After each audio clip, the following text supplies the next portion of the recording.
Kayo'y nanonood sa DZSB, ang himpilan ng katotohanan at paglilingkod.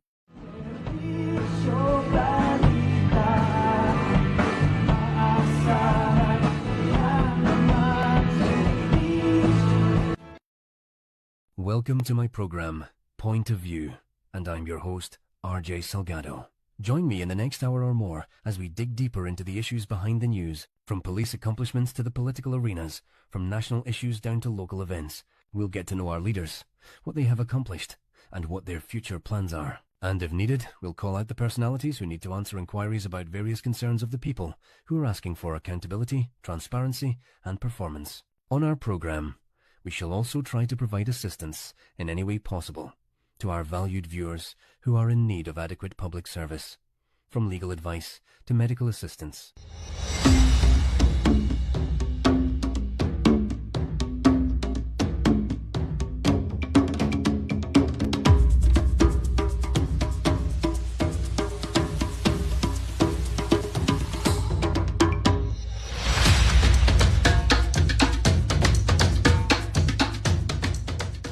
Welcome to my program.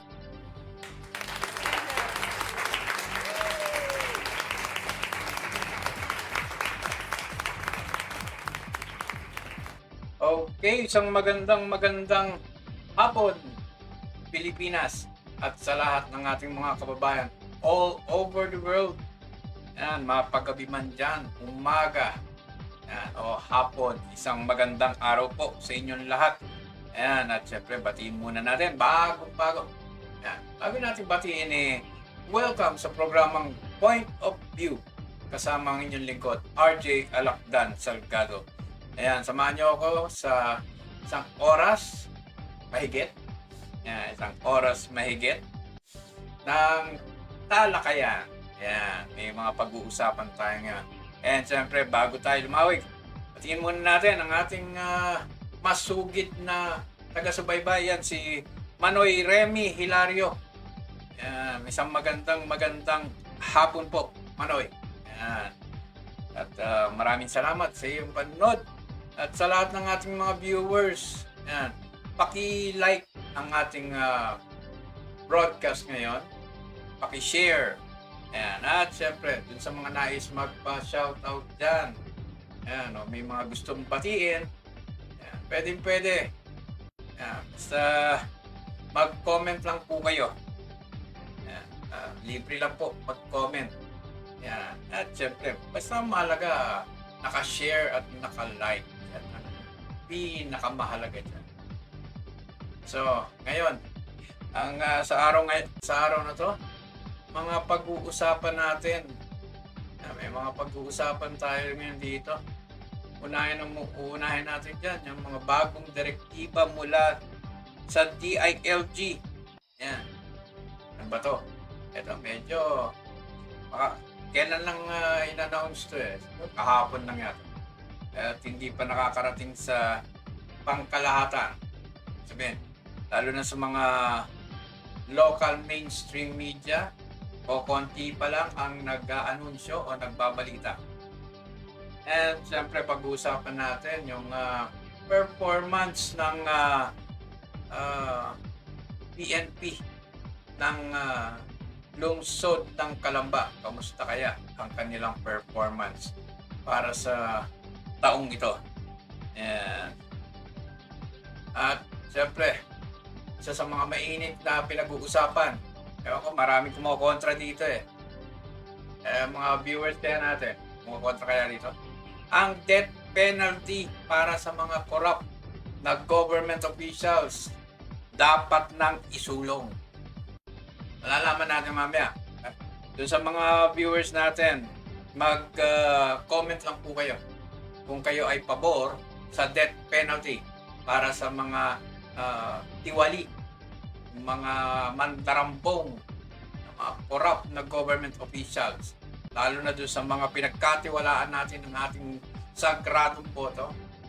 Tapos ganun-ganun na lang ang gagawin. Lalo na kung ang pag-uusapan ay ang ating pera. Yan. At ang panghuli, mahapahapyawan natin ang quarry operations sa Laguna. tigil pa rin ba? Malaman natin. Sana naka mag-on air ang ating kaibigan na si Bukal Boy Suniga. Yan, si Kapitan Boy Suniga, ang ABC President ng Laguna. Yan, ng bayan ng Alaminos. Para malaman natin kung tigil pa rin ba ang quarry operations sa buong lalawigan. Yan, o baka naman selected. Okay, so dako tayo muna sa ating pag-uusapan ngayong araw na to. Ang unang-unang pag-uusapan natin ay yung tinatawag na Safe Cities Initiative. Yan. Yan ay panawagan ng DILG natin ni Secretary John Vic Pogi Remulla. Ewan ko. Nagpapapogi lang na naman to. Magpapalabas lang ng memorandum o kautusan. Yung pang hindi naman recycled, rewind. Tagal na to eh. Una na dyan yung sinasabing curfew hours, yung bawal mag-inom sa lansangan, bawal yung ubad-baro o yung pang-itaas, bawal yung malalakas na videoke, na tugtog ng videoke, lalo na kapag bandang alas 10 o alas 11 na ng gabi. Kasi, ano ba? Medyo ating ika nga, alam ko, 5 to eh. 5 tong, ilan lang to, pero 5 yung nais na ipatupad ng DILG. Hindi naman sabi nga natin, hindi ito bago. Yun, yung kasama yung no gambling in public. Paano naman yung wedding? Anak ng wedding yan. Ay, nako. Sabi natin, paano yung wedding? Hindi pa kasama yung wedding doon. Yan. Anyway, hindi kasama yun, yung mga tong eats, yung mga sinasabing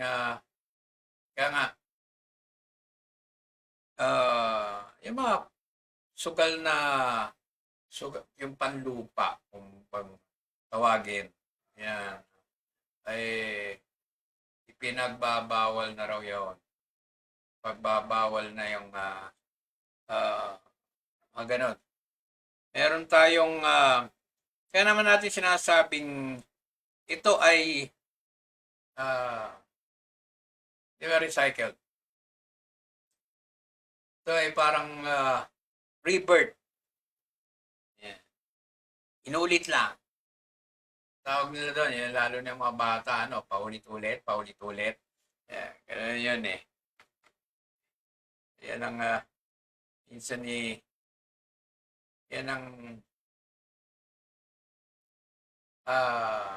biruan ba ng mga bata. And siyempre,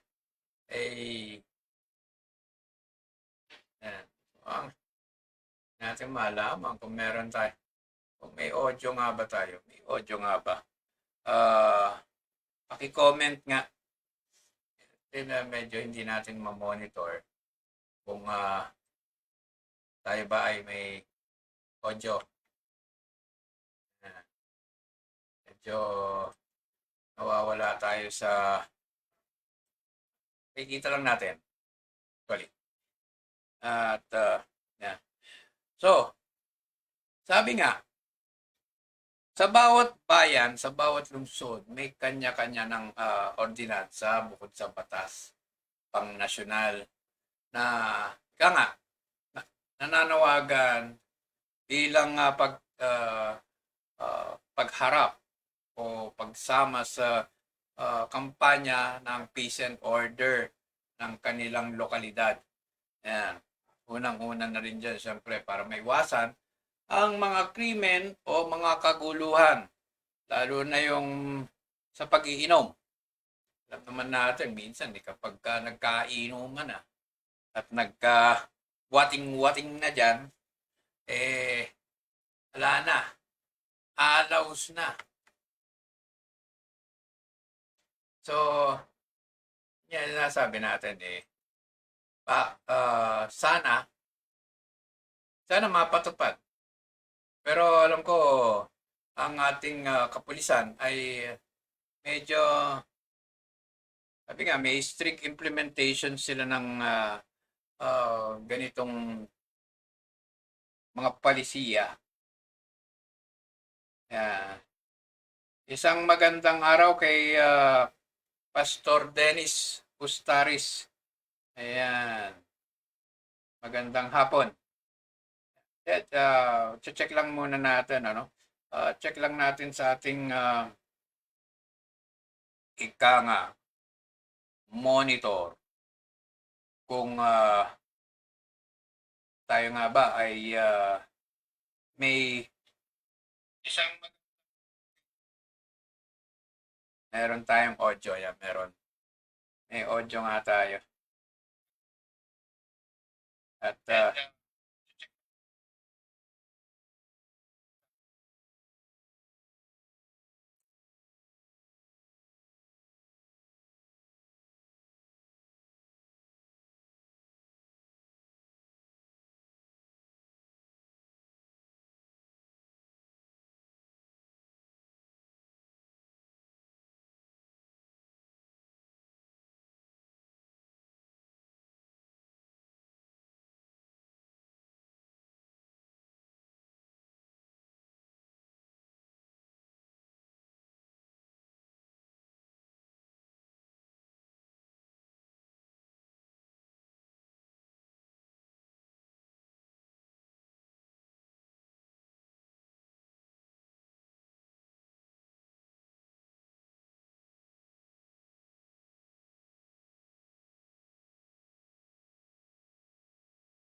okay, so medyo nawalan tayo ng nag-check lang tayo sa ating monitor at mabalik tayo sa ating topic ngayon. Etong sabing nais ipatupad ng ating DILG. Hindi natin malaman kung ano ba talaga nasa isip nito ni Secretary Dapogi Remulla. Wala na ba maisip na bago?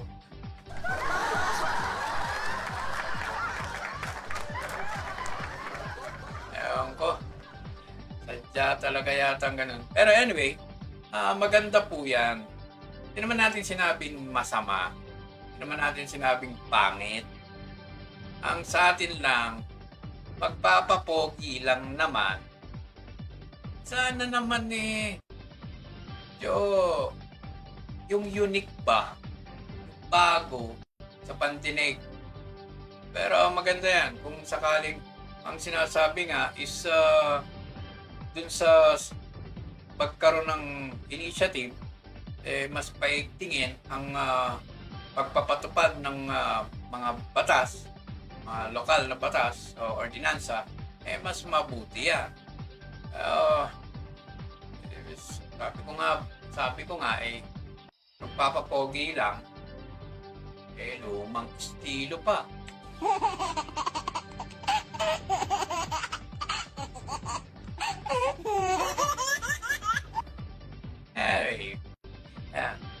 Patungkol naman dyan sa panawagan ng DILG ay naniniwala ako na lahat ng mga mayors, lahat ng hepe ng kapulisan ay tatalima.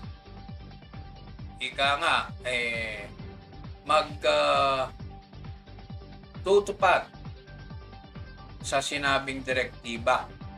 And isa na dyan, ang nakapanayam natin ay ang napakagaling, napakasipag na hepe ng Calambas City Police Station.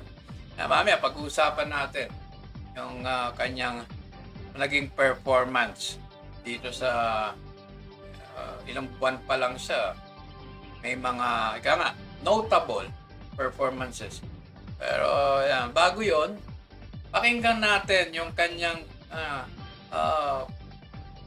pagtalima sa direktiba ni SILG Pogi Remulla. So this is a resonance dun sa directive ng ating Secretary of Interior and Local Government.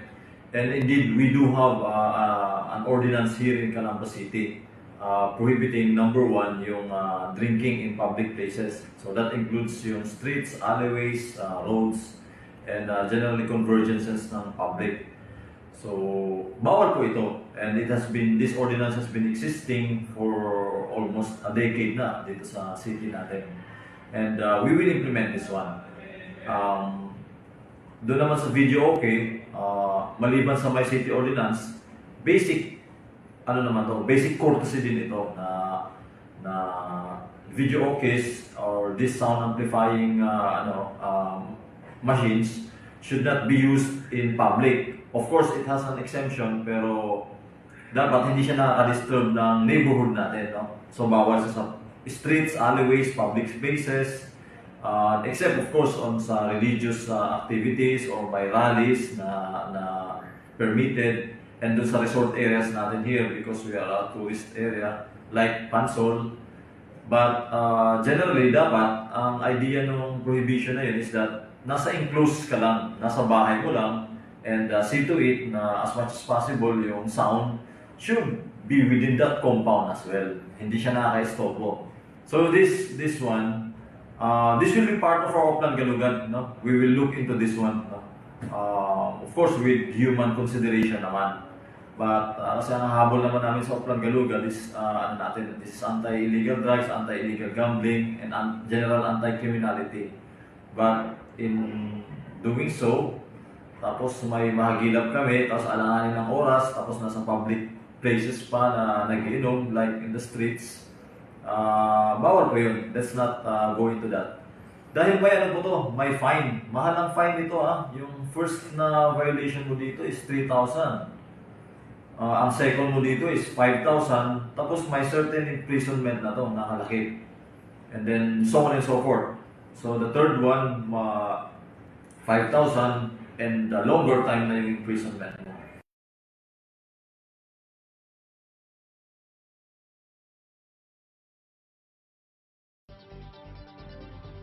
Okay, so yun ang commitment naman ni Police Lieutenant Colonel Dennis De Guzman, ang OIC Chief of Police ng Calambas City Police Station. Ayan, napakasipag ng mamang to. Ever since nung mupo siya bilang Chief of Police ng Calambas City Police Station, ang dami niyang mga pinatupad na pagbabago. Yung mga sistemang hindi ginagawa noon ay pinakita niya na kaya naman palang gawin, and nagiging maganda ang resulta. Yan, maya pag-uusapan pa natin yung tungkol dyan kay Police Lieutenant Colonel Dennis De Guzman. Yan. At siyempre, eto namang kautusan o direktiba ng DILG ay hindi lang naman limitado sa ating kapulisan. Siyempre, panawagan rin to sa local governments, lalong-lalo na sa mga barangay. Yan, number 1, ang barangay. Ay, bago tayo magpatuloy, isang magandang hapon kay Arvin San Mateo. Maraming salamat sa iyong patuloy na pagtangkilik sa ating programa.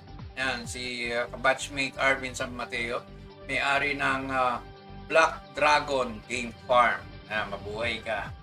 And, yan nga. Sinasabi natin, hindi lang to para sa panggawaing pulis. Number 1, and mas importanteng gumaganap dito sa pagpapatupad, lalong-lalo na sa curfew, yung pagbabawal sa pag-iinom sa karsada,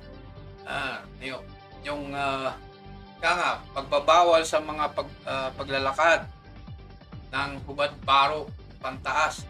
Sabagay, lalaki lang gumagawa niyan. Nakagulat-gulat niya kapag makitaan mo, babae na naglalakad ng hubad baro.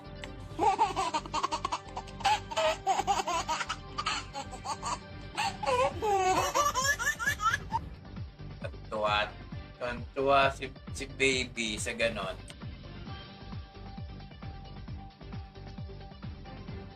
Okay, anyway.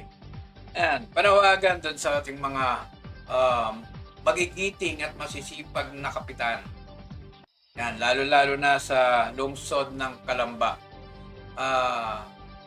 Magandang sundin natin ang panawagan ng DILG na let's keep our streets and communities safe. Kaya nga, patupad natin. Kaya sabi ko nga, may mga ordinansa na tayo. At yan ay katulad nga ng sabi nga ni Sir de Guzman, mayroong existing ordinance ang Calamba.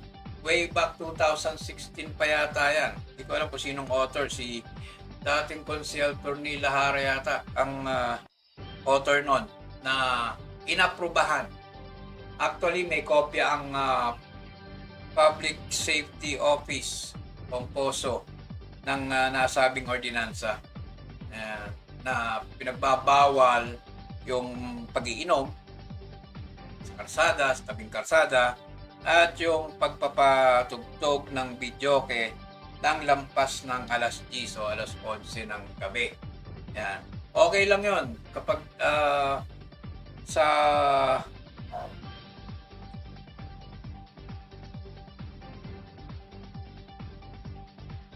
okay lang yan kapag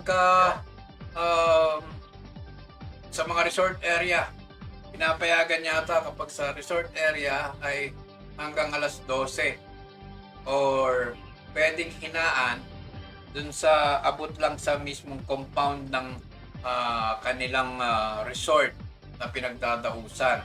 Yan. Pwede rin naman sa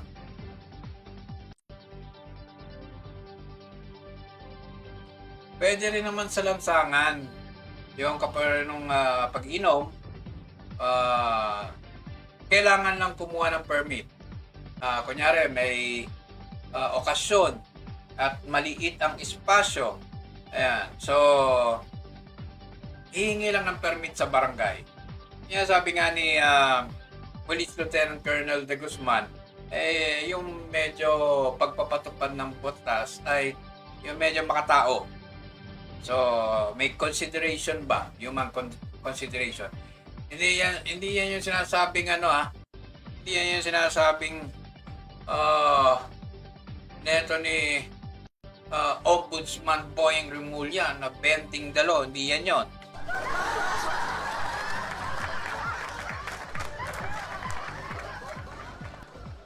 Iba yung bending the law sa makatao or may konsiderasyon. Yan. So, hindi bending the law yan paalala lang. Madali-dali na naman tayo ni Ombudsman Remulla.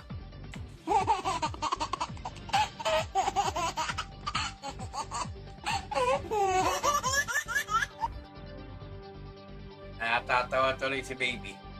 Anyway, ayan. So, panawagan sa ating mga barangay chairman, sa ating mga hepe ng tanod. Kayo po, pero sabi nga ni hepe, ay kayo ang taga dyan sa lugar na yan. Kayo ang kabisado niya. Kabisado nyo ang mga lugar ninyo. Kabisado nyo yung mga nakatira sa inyo. So, kayo yung magpatupad ng batas at o ordinansa para nga, iwas gulo, iwas hassle, iwas kung ano man. Pinapanatili nating masaya pa rin ang komunidad. Pinapanatili rin nating mapayapa. Yan yung intentions naman yan. So, kagaya ng sabi ko nga, maganda yung panawagan ni SILG Pogi Remulla. Ganda yan. Walang masama dyan. Ang problema, dati na yan eh.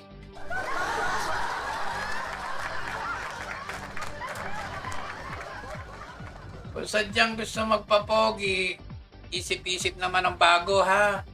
Para namang imbis na ikaw ay mapuri, ikaw ay nababash.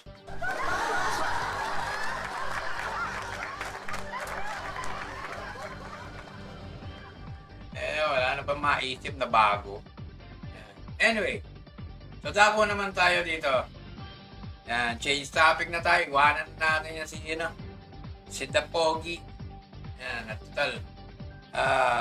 Ang malaga ay pinarating na rin natin sa ating mga viewers, sa ating mga netizens na ipapatupad na ng inumaigpit ng makatotohanan ang mga lokal na ordinances when it comes to sa pag-iinom sa karsada, paglalakad ng huwad baro, yung pagsusugal, curfew, at yung videoke. Yan. 5 lang naman yan. So, hindi pa naman matatawag na martial law yan.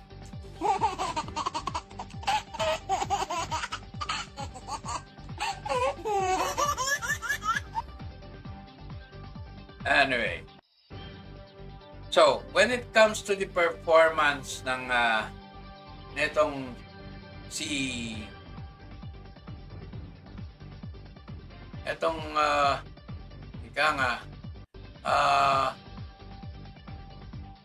Police Lieutenant Colonel Dennis de Guzman. When it comes to the performance ng kanyang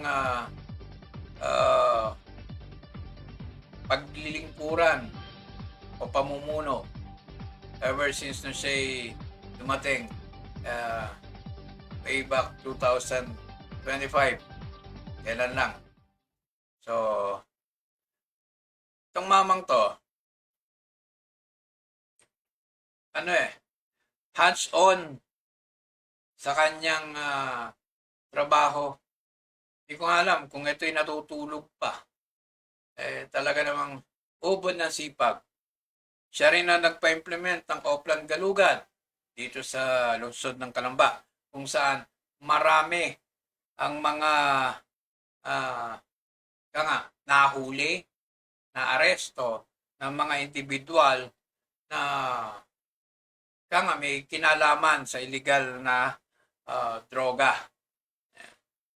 Kaya nang sinabi niya nga kanina, yan ay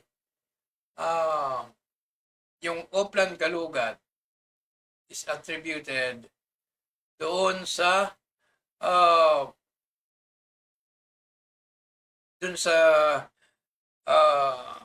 anti-criminality, anti-drugs, anti-gambling. Yan, lalo na sa gabi. So, dyan lumalabas. And nagpapasalamat rin naman at natutuwa si Police Lieutenant Colonel de Guzman sa naging kooperasyon at tulong ng bawat barangay lalo na yung mga hepe ng barangay at very aktibo sumasama sa kanila sa kada merong Oplan Kalugad.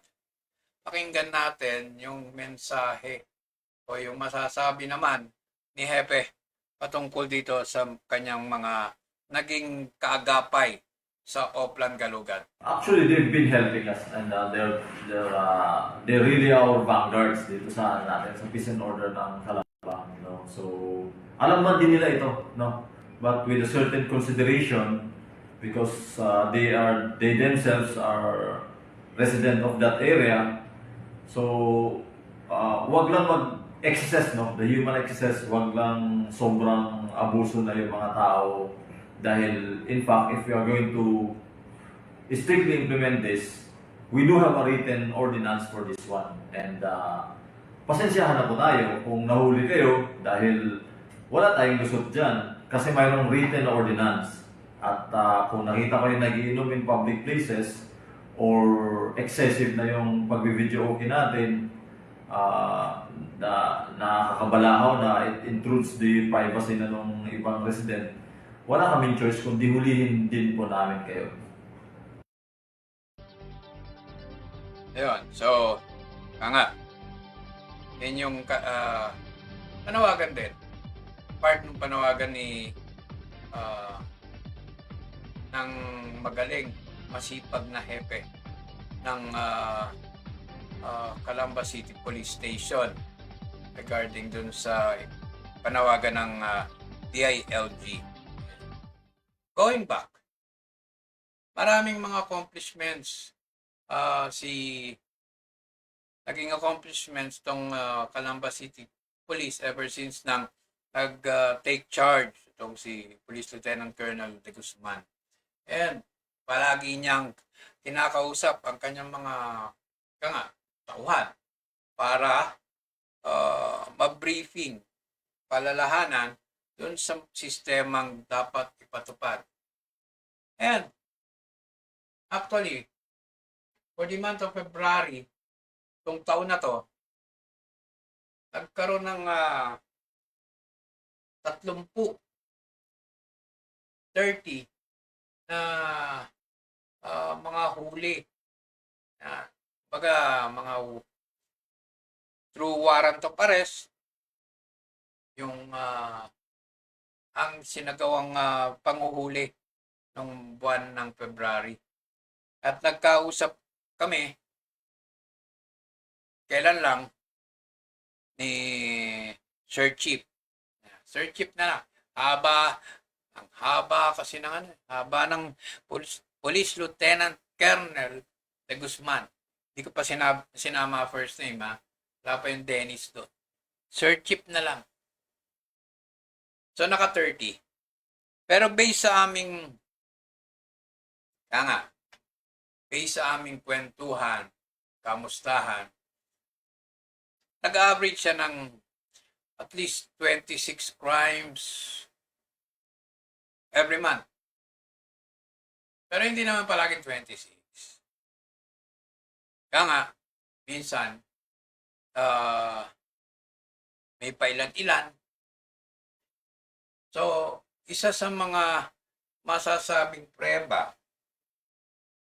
dyan sa sinasabing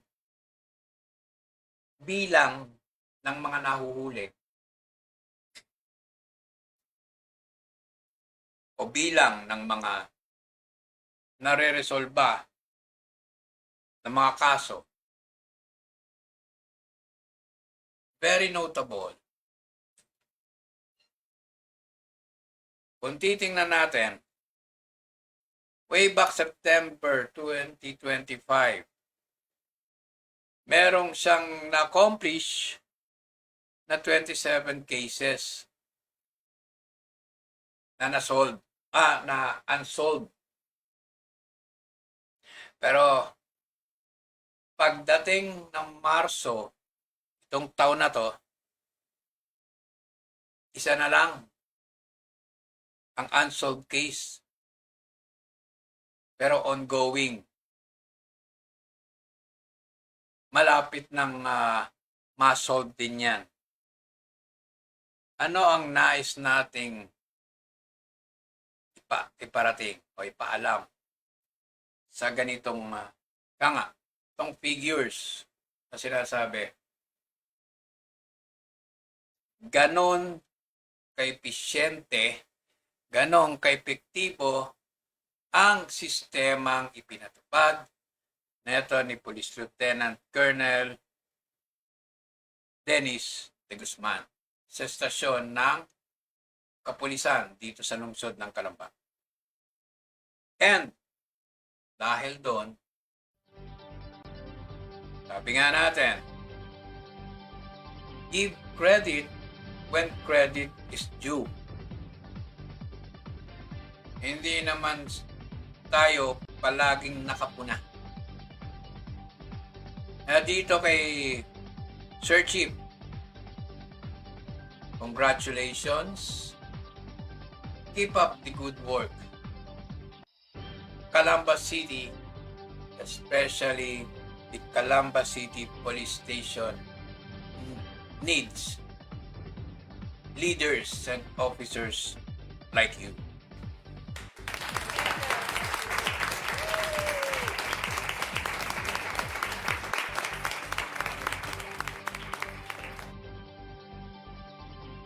Magandang hapon kay Pangulong Andy Manigbas, ang Pangulo ng Villarmedios Toda dyan sa Barangay Halang. Magandang hapon sa iyo at maraming salamat sa iyong panonood. Paki-share na lang po ang ating program. Ayan. So, medyo based dun sa kwentuhan naman namin ni Hepe, siguro hinihingi ko yung may konting revisions dun sa datos ng index crime. Medyo nagkaroon ng karagdagan datos na hindi raw pwede i-compare yung last year sa first quarter to second quarter to the first quarter of this year. Kasi may mga in the middle of the year last year ay may mga itinagdag sa kategorya ng index crimes. So sabi ko, medyo ihimay-himay natin para makita natin kung ano yung kategorya doon. Yun na lang para magkaroon tayo ng comparisons. Pero basically, wala ang masasabi ko. On a personal note, bihira man ng inyong lingkod na lumabas. Bihira man ng inyong lingkod na tumambay sa lansangan, lalo sa mga oras ng gabi o yung mga tipong hahagilap ng mga kachismaksan. Di Boss Chicks, ha?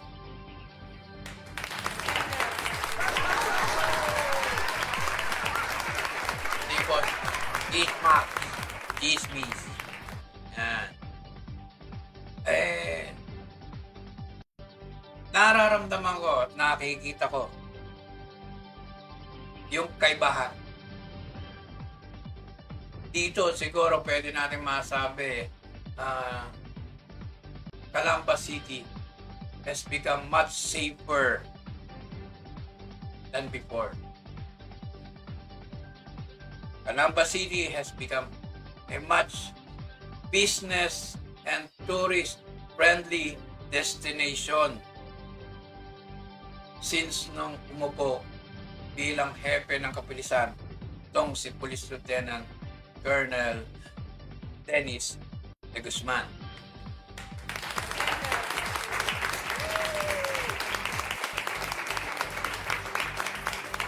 Ewan ko ha. Baka naman ako lang ang nakapansin nun.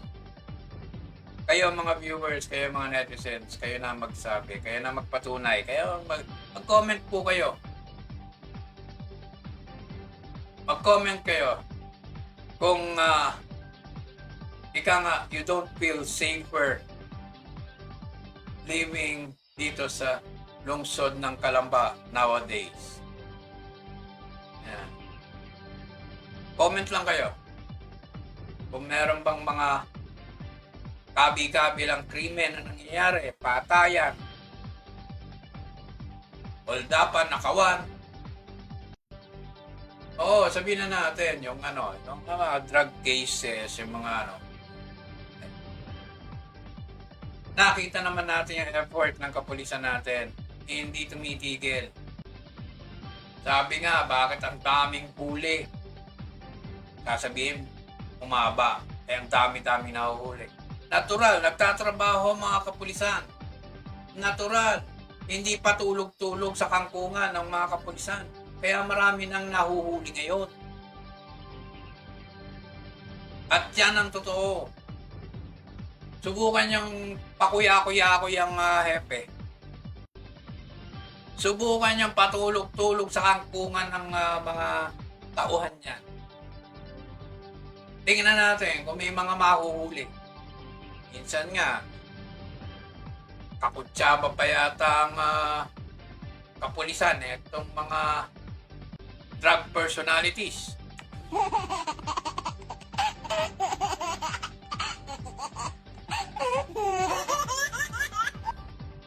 Hindi natin sinasabing dito, particular sa Calamba. In general, sabihin nyo, Calamba lang tinutukoy ko. Di ba? Yan ay, kaya nga, yun yung mga pangkaraniwan na nangyayari. Pero dito sa Calamba, because of the leadership na ipinakita ng bagong hepe, nabago ang lahat, nabago ang sistema, naging mas efficient ang ating police force. Bagamat ang ratio ng kapulisan versus ang mamayan ay 1:4,000 residents. Just imagine sa bawat isang kapulisan, may 4,000 mamayan siya o kalambenyong dapat bantayan o pangalagaan. Tanong kahirap yon. Pero bagamat ganon, nakita naman natin sa pagsisikap ng ating mga kapulisan dito. Ngayon,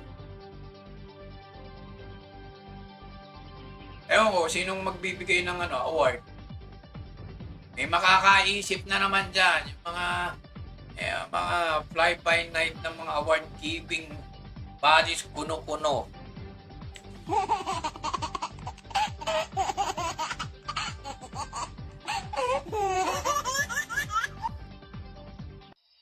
Tama nyo na ang Calamba City has been hailed for the year 2026 as a business and tourist-friendly safe haven. Yan ang Calamba. Kulang na lang, maging kapareho na ng Davao.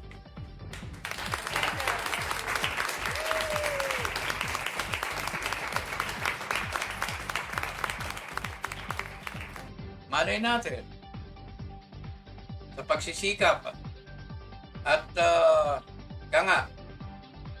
sakripisyo na ginagawa ng kanilang Mayor Ross Rizal. Malay natin maging next Davao tayo. May isa pang term si Mayor Ross Rizal. Kaya pa. Konti na lang, konting kadyot na lang niya.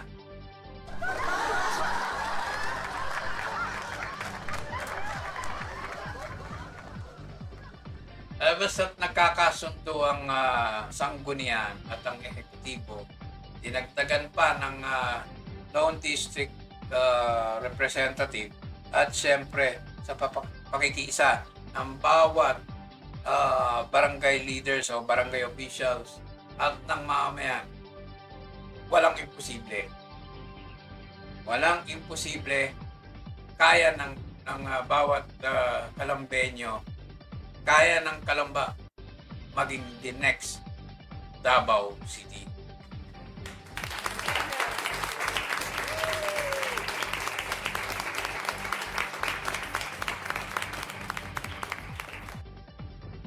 So, bago tayo dumako sa ating kaya nga, dalawa pang topic. May dalawa pa tayo eh. Ano ba? Sabi ko sa inyo eh. 1 hour or more. Yan. May isang oras kalahati tayo. Anyway, again, nais nating I congratulate itong si Police Lieutenant Colonel Dennis de Guzman at syempre si Mayor Ross Rizal sa kanilang kasipagan at dedikasyon sa paglilingkuran sa mamamayan at sa mga Kalambenyo.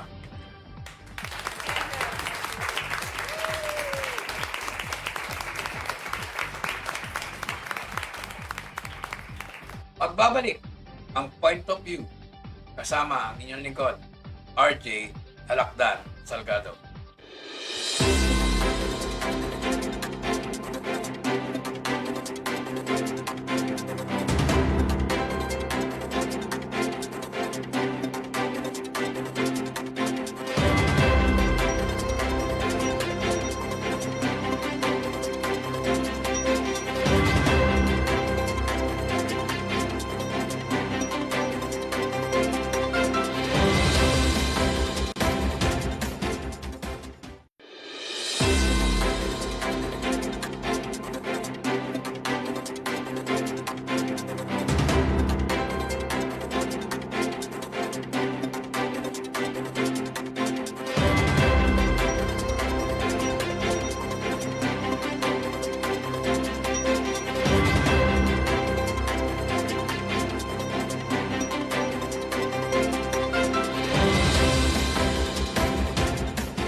Welcome to my program, Point of View, and I'm your host, RJ Salgado.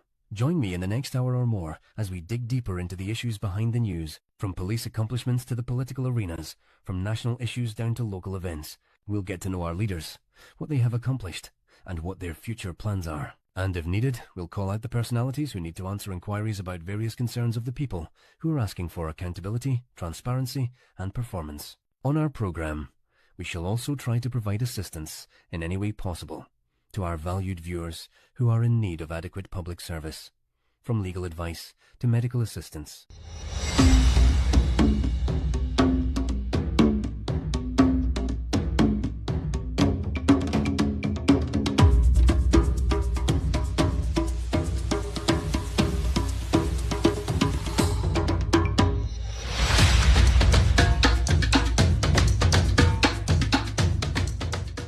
Welcome to my program.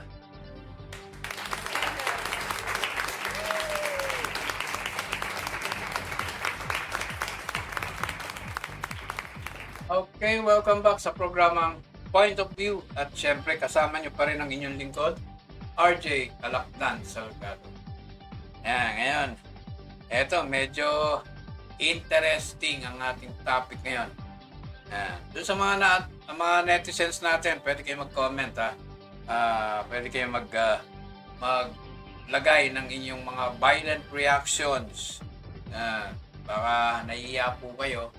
Okay lang yan. Pwede mag-violent reactions dito.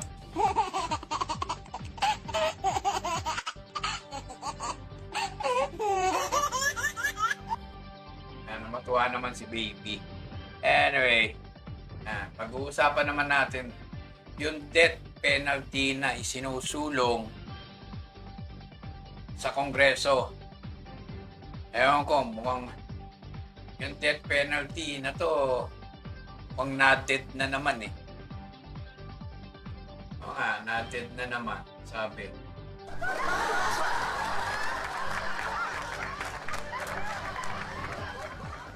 Nagre-reklamo yung ilang mga congressmen, bakit kada pag-uusapan o ihahain sa plenaryo ay tungkol sa death penalty para sa mga corrupt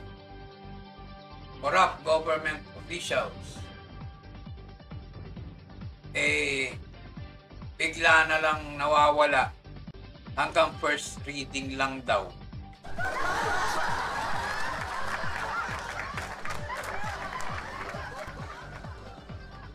Ba to? Nai-influensyan ba to nung kapatid ni Boy Pogi? Si Mr. Buendelo?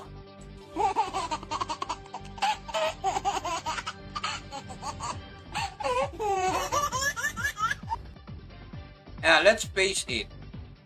Sa totoo lang, sabi nga nila, paano makakapasa ito sa Kongreso? Kung sa unang hearing pa lang, inihahain pa lang sa plenaryo, nababaril na kagad. Hindi na nakakarating sa ikalawang reading. Hindi na napag-uusapan. Eto lang yan eh.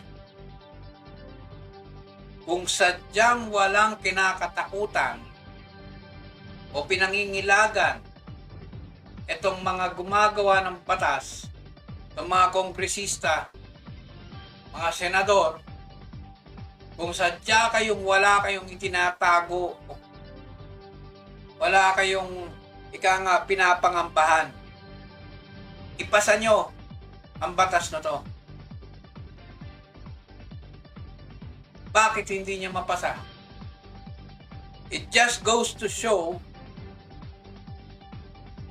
na malaking porsyento ng mga nakaupo dyan sa House of Representatives, DHIEVS, ay mga korap. Aminin man ninyo hindi, pangitang-pangita. Bakit hindi nyo may pasa? Huwag niyong sabihin sa akin dahil mahalaga ang buhay. Labag sa kautusan ng Diyos ang kumitil ng buhay, ng may buhay. Ito lang masasabi sa inyo. Nalimutan ko yung verse sa Bible. Malaking kalokohan yan. Ang masama na sinasabi sa Biblia ay ang mag-commit ng murder o yung pumatay ng walang kasalanan. Pumatay ng isang tao na walang kalaban-laban, walang dahilan. Pero ang magpatupad ng batas na may penalty ng kamatayan ay hindi kasalanan. Kung tutusin nga, nagkakalimutan tayo. Nung panahon ni Noe, kanong karaming tao ang nakitil ang buhay, nalunod.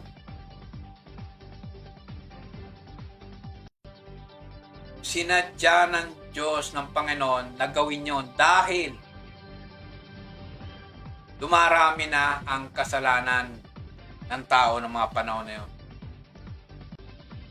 At nakasulat din yan sa Biblia na darating din yung araw ng paghuhukom na kung saan bawat isa sa atin ay magkakaroon ng judgment.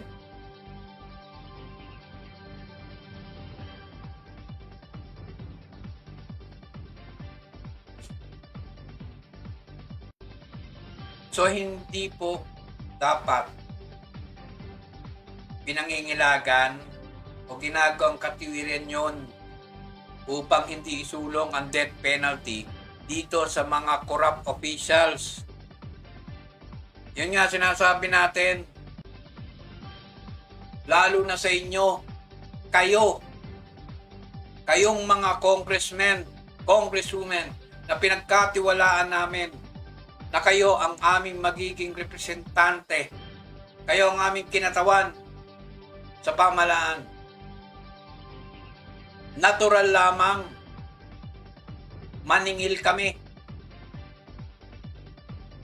Natural lamang na kayo'y kumanap ng maayos. Kung kayo'y mga korap, bawat isa sa inyo mga korap, mga mandarampong, ay sadya hindi maipapasa yung death penalty na yan para doon sa mga nagkasala.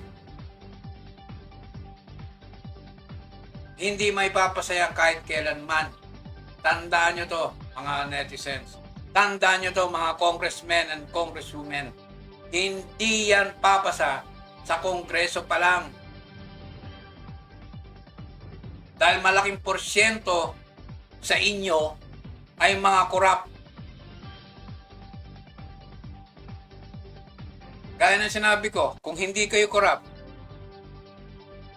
busilak sa inyong kalooban na maglingkod sa bayan nang walang pag-alinlangan, ipasa nyo. Patunayan nyo sa mamamayan, patunayan nyo sa mga constituents nyo na bumoto sa inyo, nagtiwala sa inyo, ipakita nyo na hindi kayo takot sa death penalty. Dahil wala kayong dapat katakutan, wala rin kayong dapat itago. Minsan mahirap dyan. Mga santong kabayo, banal na aso. May mga praise the Lord pa kayo. Hallelujah. Pero ayaw pumirma sa death penalty. Yung sinasabi ko, hindi yan dahil sa bawal kumitil ng buhay. Hindi yan yon. Pinapayagan ng Panginoon nakitilin ang buhay kung abuso na, kung talamak na, kung nakasasama na sa kapwa. So bakit hindi nyo maipasa? Ito lang ang tanong ko, bakit hindi ninyo maipasa? Hanga ako dun sa ilan. Kaso kokonti. Kokonti ang mga kinatawan ng mamayan na nagsusulong ng death penalty bilang kaparusahan sa mga corrupt officials, corrupt government officials, mga halal na opisyales ng gobyerno, mga department heads, mga kawani. Dahil unang-una kayo ay aming pinapasweldohan. Tandaan nyo yan. Sabihin nyo hindi totoo ngayon. Kasuhan nyo ako kung hindi totoo na kayo ay aming pinapasweldohan. Kayo ay naglilingkod para sa mamayan. Kayo ay naglilingkod para sa bayan. Hindi para magnakaw. Minsan nga, umapayag na nga kami. Bilang pakonsuelo, di bobo na lang. Sige, kumurot kayo. Kurot lang. May problema sa inyo. Hindi kayo nakontento sa kurot. Gusto nyo, dakot. May kasama pang pala. May kasama pang timba. Minsan maleta. Tapos may mga nagpapakabanal-banalan dyan. Yun sa totoo lang. Dapat nga ang unang-unang nagsusulong dyan, kayo ng mga sinasabi nyo na kayo na maka-Diyos. Kayo ang dapat nagsusulong yan dahil alam nyo na isang krimen na malaki ang pagnakawan ng taong bayan.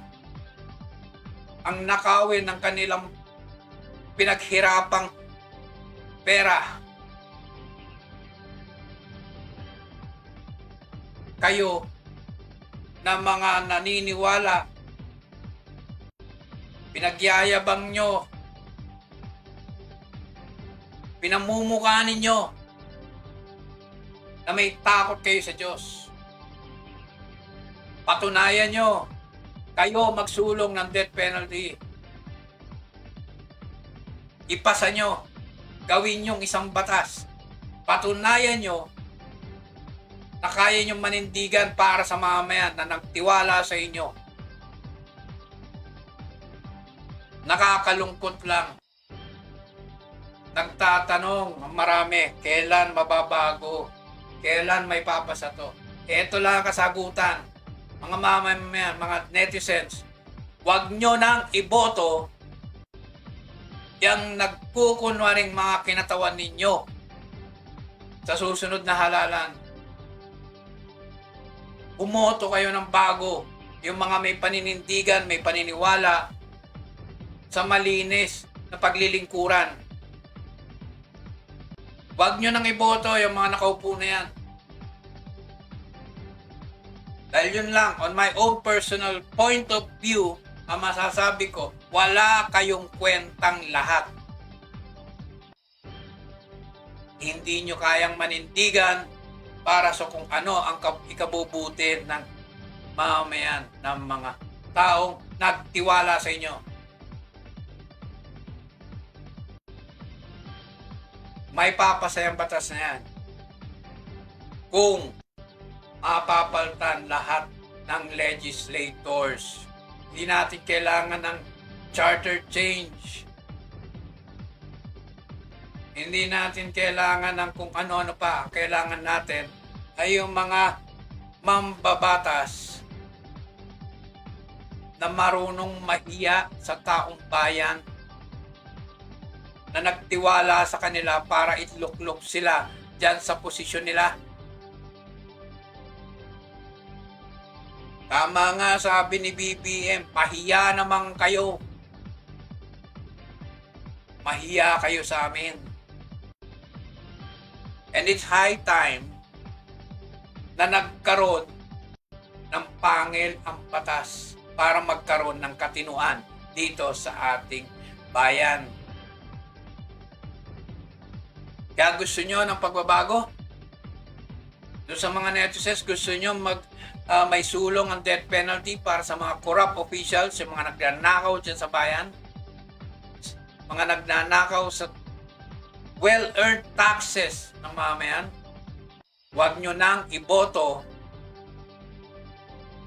yung mga nakaupo ngayon dahil mga walang kwenta.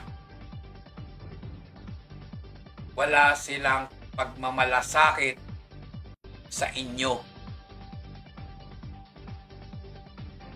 Iboto nyo sa susunod na halalan sa 2028 yung kaya manindigan para sa death penalty para sa mga corrupt officials. Kaya sana naman, kung gusto nyo pagbabago, baguhin nyo.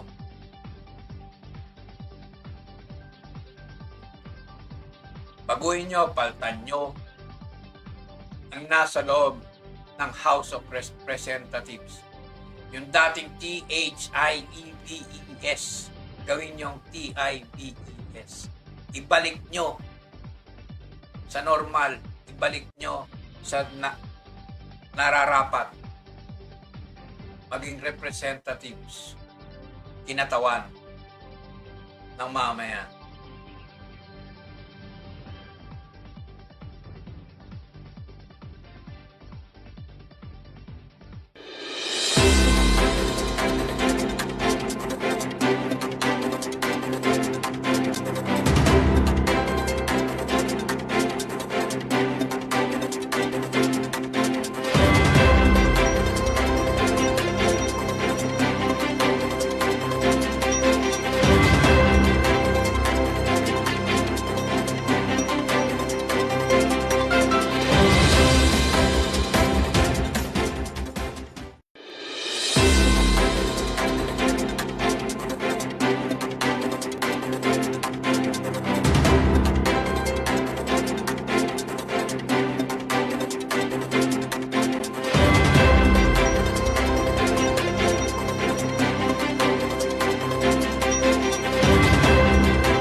Program Point of View, and I'm your host, RJ Salgado.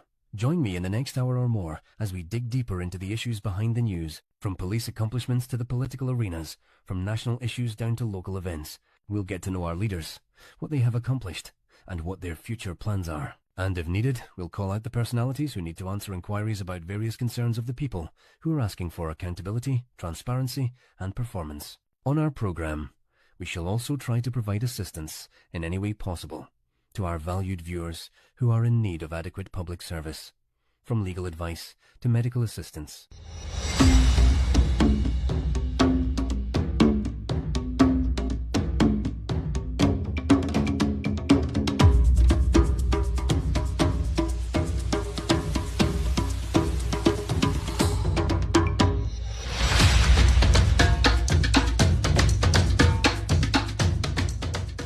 Welcome to my program.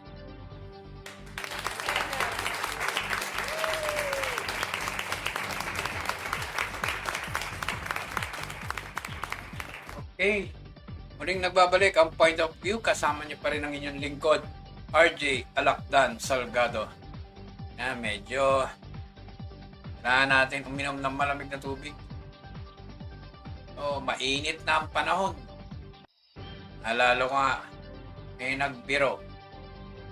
Kahit daw si Satanas, ay pumunta na ng Alaska at hindi na kaya ang init ng mundong ibabaw at ng impyerno.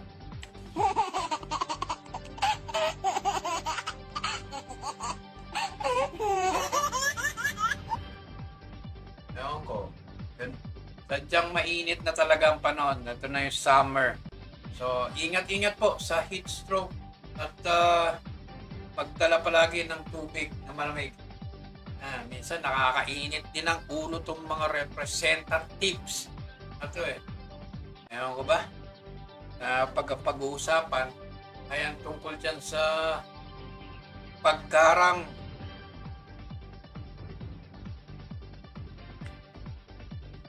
yung mga kumukontra sa death penalty. Isa na yan si Congressman Chua.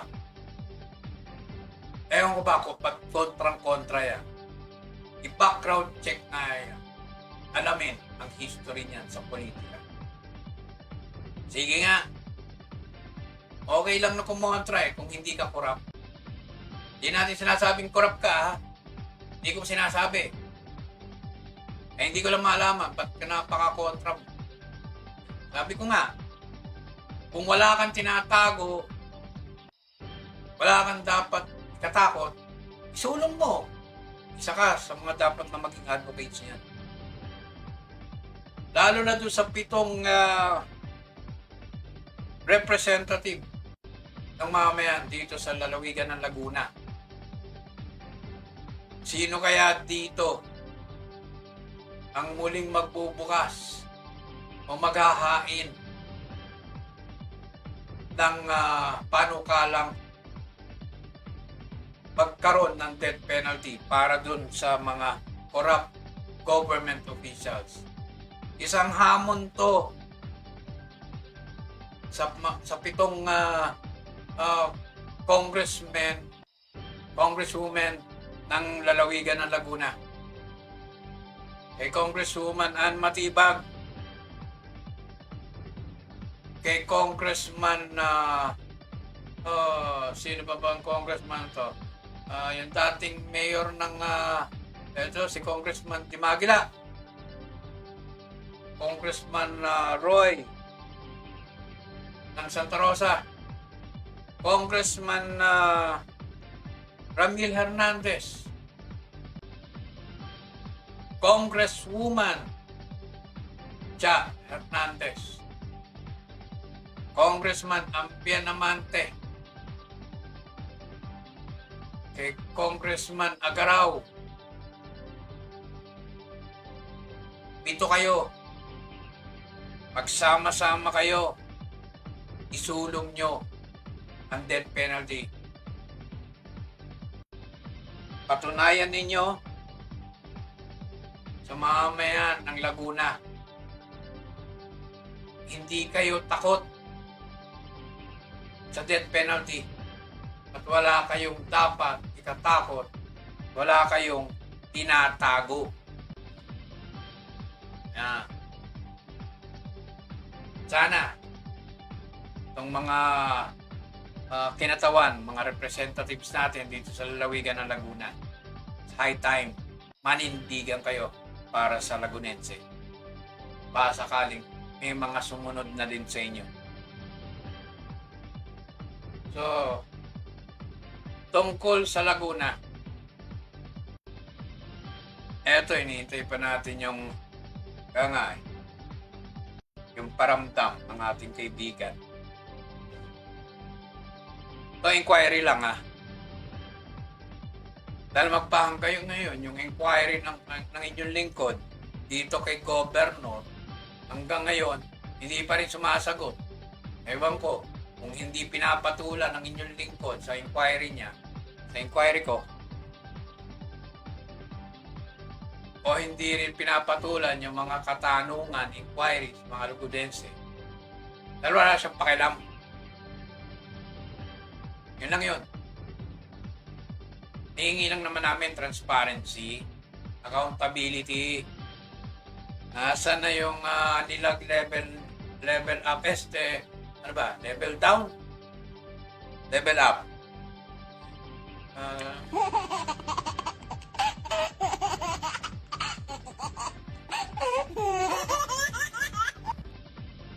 Tapos, lalayasan ka na ng mga lumayas na si Jerry Pelayo. Sino pa susunod na lalayas? Ramonang? Mga nasa likod? Ito ni Governor? Aba, dapat nga magtanong siguro ang mga Lagunense, bakit nagkakaganon? Wala ka pang isang taon. Yan. Ito naman, ito yung inquiry. Nakakapag-operate na ba yung mga legitimate at legal na quarry dito sa lalawigan? Kasi balita natin, pinatigil daw ng Kapitolyo na kahit naman may mga approved permits mula sa national, may mga existing na permit, wala namang mga violation, pinatigil. Hindi malaman kung bakit. Ganun ba ang administrasyon eto ni Governor? Pagdating sa inquiries, tahimik. Pero kapag magsasampa sa social media ng kung ano-anong mga anunsyo, ng kung ano-anong mga minsan sabi nga na, kadramahan, masipag, ayaw naman sumagot sa mga inquiries. Yun lang naman ang hinihingi ng mga Lagunense dito kay Governor. Accountability and transparency, yun lang naman. At ba ayaw sumagot? Kung ayaw sumagot ng direkta, di gamitin mo yung mga media partners mo. Sangkaterba yung media partners mo, mga pa-national, mga pa-local. Sangkaterba, isang batalyon. Sa kanila niyang pasagot. Magpakita ng mga dokumento. Ganun lang naman kadali. Makonbinse ang mamaya na nagtatanong, uhaw sa kasagutan. Black and white, dokumentado. Mayroon kasi puro kwento. Sasalag, magtatanggol, puro kwento. Wala naman maipakitang dokumento. Kaya para mas matibay ang pagpapaliwanag, pagsagot sa mga inquiries, samahan nyo na rin ang dokumento Total, napakahilig niya naman sa social media. Kasino na i-post nyo. Oh. Yan naman kung open to public scrutiny, bukas sa mamayan, ang nilalaman ng bawat dokumento, o yan nung ngayon ko nakapost. Pag may nagdoktor at nag-post ng iba, may patunay kayo na yung unang post ninyo, yung original, yun. Sa malaga, sinasagot nyo yung mga katanungan. Kahit ang inyong lingkod, eto, naghahanap ng kasagutan, bakit kaya pinatigil yung mga legal na mga quarry? Bakit? Mauubos na ba yung bundok?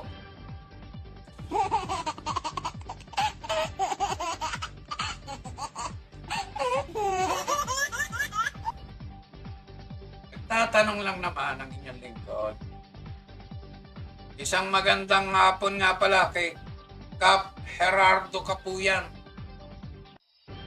Capuyan yan. Capuyan. Gandang hapon. Yan. Maraming salamat sa iyong panonood. Nagtatanong lang ang inyong lingkod. Nagtatanong ang mamayang Lagunense. Pakisagot. Ang daming mga katanungan na naiwan sa ere na hanggang ngayon, wala pang kasagutan.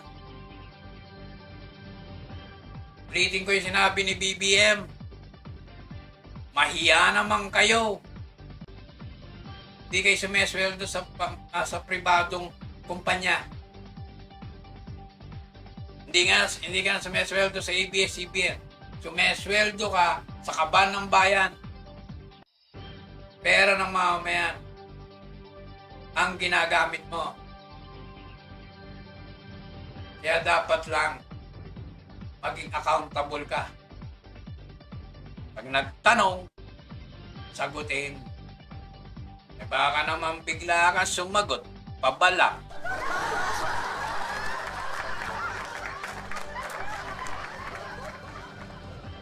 Sasagot ka sa social media, papara-para, akala mo, inaapi ka.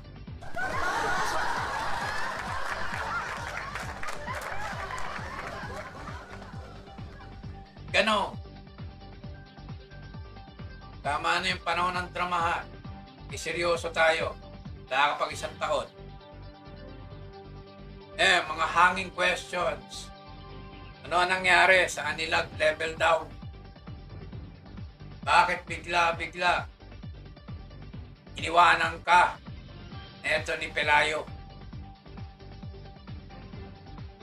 Etong quarry, bakit pinatigil? Yung alingas-ngas tungkol sa mga sabungan na napapabalita dahil yung mga makina galing sa dating administrasyon. At kung hindi yung sa makina ng administrasyon ngayon ang gagamitin, ay hindi mag-ooperate ang sabungan. Yung mga tanong lang naman yon, inquiries yun. Wala pang sagot hanggang ngayon. Sana masagot lahat yan. Siguro sa next episode natin, baka meron ng masagot kahit isa doon. Hari nawa, sana naman. Nalalapit na naman ang ating oras ng paghihiwalay. Magkita-kita po ulit tayo sa susunod na episode. Kung anong araw man yon, anong oras, i-a-announce ko na lang.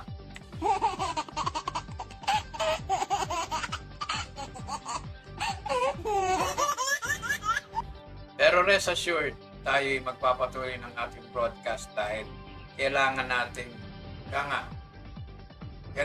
maging boses na mamamayan. Medyo nahihiya yung mga Lagunense, ibang mamamayan na mag-voice out. Either nahihiya o tatakot. I took it upon myself. Wala maging kinatawan representante ng mga ordinaryong mamayan. Hindi ko sinabing ako'y tatakbong congressman, ha. Representative lang ako ng mga mamayang hindi makapagsalita, hindi makapag-voice out. Na tanging ginagawa ay gumamit ng dummy account para mag-post ng kanilang mga hinain. Nagtatago. Hindi yon ang naging kinagisnan ng inyong lingkod.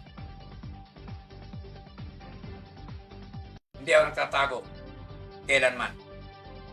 Pag may dapat akong alamin, tinatanong ko. Inaalam ko mga kasama. So hanggang sa muli, magkita-kita po tayo sa ating programang Point of View. Kasama pa rin ang inyong lingkod, RJ Alakdan Salgado. Mabuhay po kayo at keep safe, stay happy. Laging tatandaan, mahal kayo ng ating Panginoon. Mabuhay po!